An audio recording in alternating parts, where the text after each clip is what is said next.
Ito yung mga nakolekta ko guys, ang mga centimos, Philippine coins, at mayroon ding halong mga foreign coins. So simulan natin dito sa pinakamaliit guys, dito sa 5 centavos na ito. Ito yung 5 centavos guys na new generation currency. May taon na 2017. At mayroon itong 62% guys sa ating sirkulasyon. At mayroong price na extra fine 25 pesos. About uncirculated 47 pesos. Ang kanyang uncirculated 47 pesos din. At ito yung ating overs guys, ang tatlong star at ang kanyang denomination na 5 cents. Sa reverse naman, ito naman ang ating reverse guys. Ang ating nakasulat na crown flower or Calotropis gigante. At mayroong nakalagay na bank cell. At nakasulat ang kapal-kapal or bagging. So isama na natin ang 2018 guys, mayroong 47% sa sirkulasyon. Ang kanyang example at may price na very fine 22 pesos. Ang extra fine 31 pesos. About uncirculated 37 pesos. Uncirculated 38 pesos. So medyo mataas-taas na rin ang kanyang price guys dito sa ating source of information sa enomista.com. Ang ating 2019 guys ay walang price, pero mayroong nag-circulate na 13% na example. So ginawa ito guys simula nung 2017 hanggang 2019. So maliit lang ito guys, may timbang lang ito na 2.20 grams. Ang diameter naman ay 16 mm. Mayroon siyang thickness na 1.6 mm. Nickel plated steel din ito guys. So kakalawangin din ito kapag nalaglag ito sa lupa guys. Kaya ingatan natin ang ganitong uri ng barya dahil mabilis lang ito masisira kapag nahulog sa lupa. So 470 pesos 0.88 centavos dito sa ating selling online sa eBay guys. At dito naman tayo guys sa ating 25 centavos na small type. Ito yung small type guys na butterfly o tinatawag na graphium iodoides. Small type butterfly graphium iodoides. So mayroon itong 64% guys sa ating sirkulasyon. At mayroon siyang price na good na 7 pesos 0.60 centavos. Very good, ganoon din guys, 7.60. Ang kanyang fine 16 pesos at ganoon din sa very fine 16 pesos. Ang kanyang extra fine 33 pesos. About uncirculated 44 pesos. Uncirculated 50 pesos. So ang timbang nito guys ay 2.24 grams din ito. Dito naman tayo sa ating selling online sa eBay, may price na 268 pesos 0.65 centavos hanggang 400 pesos. So yung mga presyo na yan guys, meron niyang kunting error kaya mataas ang kanilang bintahan. Dito naman sa ating source of information sa enomista.com, 7 pesos lang ang good at 50 pesos ang kanyang uncirculated. So ingatan natin guys ang ganito nating uri na mga barya guys na pinaglipasan na ng panahon.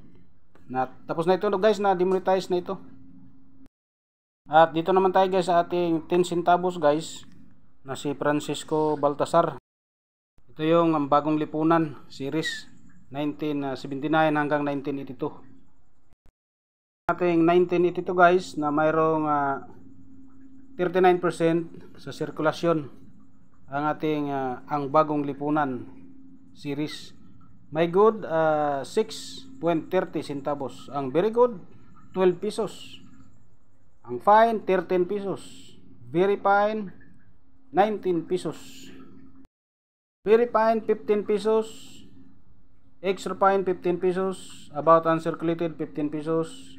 Uncirculated 31 pesos. So ganun lang kataas guys ang ating mga presyo nito sa ating 10 centavos or 10 centimos na si Francisco Baltasar, ang bagong lipunan series. Mayroon itong special uncirculated guys na 0.6%. At ganoon din sa kanyang proof coins 0.6%. At walang price. Ang bintahan naman nito guys sa ating selling online sa eBay, 364 pesos hanggang 565 pesos 51 centavos. So hindi na masama guys kapag mayroon kang ganito at mayroong kunting error. So 300 hanggang 500 pesos guys. At dito naman tayo guys sa ating small type na 50 centavos na agila. Tinatawag na Piticopaga Zephyrie. Mayroong taon na 1993. So mayroon itong 49% guys dito sa ating sirkulasyon. May price na good, 2 pesos and 50 centavos. Very good, 4 pesos. Fine, 9 pesos and 40 centavos. Very fine, 13 pesos. Extra fine, 26 pesos. About uncirculated, 32 pesos. Uncirculated, 63 pesos. Ang bintahan naman nito guys sa ating selling online sa eBay, 369 pesos 0.03 centavos hanggang 500 pesos guys. So mataas na rin guys ang bintahan nito sa ating selling online. Ang ating 50 centavos na small type, ito yung tinatawag na monkey eating eagle. At dito naman tayo guys sa ating napaka viral na coins, ang 10 centimos.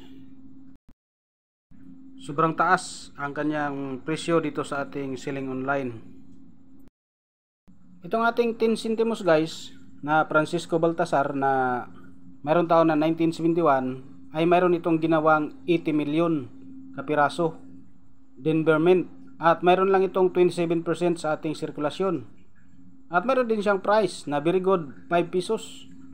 Fine, 8 pesos and 80 centavos. Very fine, 14 pesos. Extra fine, 17 pesos. About uncirculated, 17 pesos. Uncirculated, 33 pesos. So ang bintahan din nito guys sa ating selling online sa eBay ay umabot ng 310 pesos hanggang 50,000 pesos. So bininta ng ganong kalaki guys, 50,000, dahil mayroon itong napakadaming error.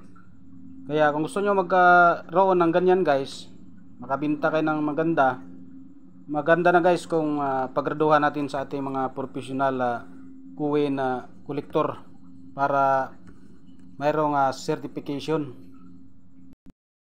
at ma-identify ang mga error sa ating mga barya. At yan guys ang ating mga nakuhang impormasyon guys dito sa ating mga barya guys na sentimos ng Pilipinas. Maraming salamat guys panood at God bless sa ating lahat.